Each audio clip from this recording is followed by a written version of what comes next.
Friends, welcome back to my channel study talks with Arshi Saifi. So friends, आज हमारा topic होने वाला है इकोनॉमिक्स का टॉपिक। बहुत ही इंपॉर्टेंट टॉपिक है जो कि अक्सर एग्ज़ाम्स में पूछा जाता है। तो गाइज़, जो भी मेरे चैनल पर फर्स्ट टाइम आए हैं तो प्लीज़ मेरी वीडियोस को लाइक, कमेंट एंड शेयर करिए और ज़्यादा से ज़्यादा इसको मेरे चैनल को सब्सक्राइब करिए, अपने फ्रेंड्स एंड फैमिली के साथ शेयर करिए। तो आइए स्टार्ट करते हैं। हम देखेंगे सहकारी खेती क्या होती है और इस खेती के कितने प्रकार होते हैं। तो स्टार्ट करते हैं। सहकारी खेती में भूमि पर स्वामित्व का अधिकार व्यक्तिगत किसान के पास ही रहता है, किंतु उस पर खेती की क्रिया संयुक्त रूप से संपन्न की जाती है। सहकारी खेती में क्या होता है, भूमि का जो स्वामित्व होता है किस व्यक्तिगत किसान किसी एक किसान के पास रहता है और उस पर खेती का कार्य किया जाता है। इसे सहकारी खेती कहते हैं। इसके कितने प्रकार होते हैं। सहकारी सामूहिक खेती, इस प्रणाली के अंतर्गत सभी धारक अपनी अपनी भूमि अथवा अन्य स्थित सहकारी समितियों को सौंप देते हैं। ठीक है ना। सहकारी समिति में क्या होता है कि इसमें समूह के रूप में मतलब समूह में खेती की जाती है। इस प्रणाली के अंतर्गत धारक अपनी भूमि, उपकरण तथा अन्य स्थित सहकारी समितियों को सौंप देते हैं। उपकरण जो होते हैं भूमि के, और जो होते हैं धारक, जो कि जैसे मतलब खेती करने वाले जो होते हैं, जिसकी खेती होती है, वो अपने भूमि के उपकरण वगैरह किसको सौंप देते हैं, स्थिर सहकारी समितियों को। सहकारी काश्तकारी खेती, ऐसी सहकारी समिति अधिकतर बड़े बड़े भूस्वामियों द्वारा बनाई जाती है। वे अपनी भूमि तथा अन्य संसाधनों को पट्टेदारी के आधार पर प्रभावपूर्ण खेती के लिए इकट्ठा करते हैं। तो ये सेकंड टाइप है सहकारी काश्तकारी खेती, सहकारी खेती का सेकंड टाइप। थर्ड टाइप है सहकारी बेहतर खेती।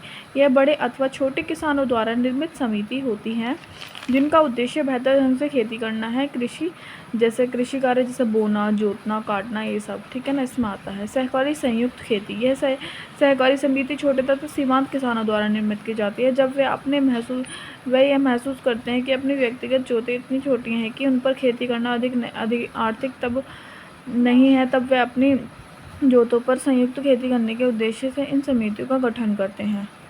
तो आगे आते हैं कि सहकारी खेती भारत में विफल होने के क्या कारण है, मतलब कि सहकारी खेती भारत में नहीं चल पाई है।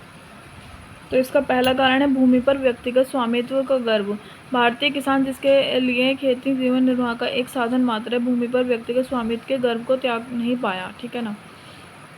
जो किसान जो होते हैं उनके पास क्या होती है, खेती होती है, खेती करने के लिए ज़मीन होती है, उनके जीवन निर्वाह का जो साधन होता है, और वो फिर दूसरों को उसको खेती करने के लिए दे दिए तो उनके पास कुछ नहीं बचता, इसलिए ये विफल हो गई। सामाजिक आर्थिक स्थिरीकरण, उच्च कोटि का सामाजिक आर्थिक स्थिरीकरण सहकारी खेती के मार्ग में बहुत बड़ी बाधा है। ग्रामीण भारत के सामाजिक तंत्र में जातिवाद की जड़ें बहुत गहरी रहती हैं।